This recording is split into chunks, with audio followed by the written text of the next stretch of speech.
Now, there are a couple of indisputable facts we all know about the coronavirus pandemic. One is that it came from China, and the Chinese regime didn't do enough to combat it. Indeed, they tried to keep it quiet. Another is that the virus is now creating merry hell in the US, right across America, where there are now more infections than we even saw in China, according to Chinese figures at least. Unsurprisingly, Donald Trump, who at first talked down the threat and is now consumed by it, he's used this terminology. It's not racist at all, no, not at all. It comes from China. That's why. It comes from China. I want to be accurate. Yeah, please, John, please.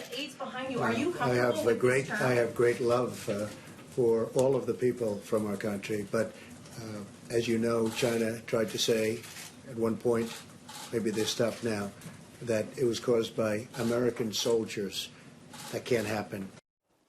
Yep, he calls it the China virus, and there are plenty of people in the media, in the US and around the rest of the world, who want to call the use of that term racist. Trump, meanwhile, has a catchy little nickname for the coronavirus. He now calls it the Chinese virus every chance he gets. Because, you know, they say a great way to prevent a virus from spreading is to name it something racist. That way people keep it on the down low. I don't know why he does this. Actually, I do know why he does this. It's to deflect blame away from him. It's like when he started calling Eric and Don Jr. the Ivana kids. You know, Trump is the only person who could hold a press conference about a pandemic and then turn it into a fight about racism. Who does that? Like, who does that? The guy comes out there like, let's stay calm, folks, so calm, everybody. And then 5 minutes later, he's like, Kung Flu is a term of respect. Ask any Asian. Whether you call it the Wuhan virus, as the Chinese did, or the China virus, COVID-19, coronavirus, or ChiCom virus, as some people do to underline the responsibility of the Chinese communist regime, not the Chinese people, whatever your view on any of this, nothing changes the appalling way this has been handled by the Beijing regime, as 60 Minutes highlighted just last night.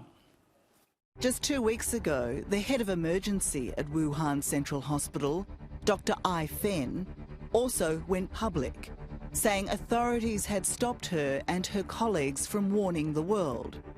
She has now disappeared, whereabouts unknown. Now, none of this matters a hell of a lot in the here and now. We're too busy battling the pandemic to get lost in the blame game, but it's going to be crucial in the future. The deaths, trauma and economic carnage from this pandemic means the whole world now has a role in ensuring we have good practices in place to stop the emergence of viruses, full transparency when they do arise, and global cooperation to combat them. And media scrutiny, whether it's in China or here at home, is going to be crucial.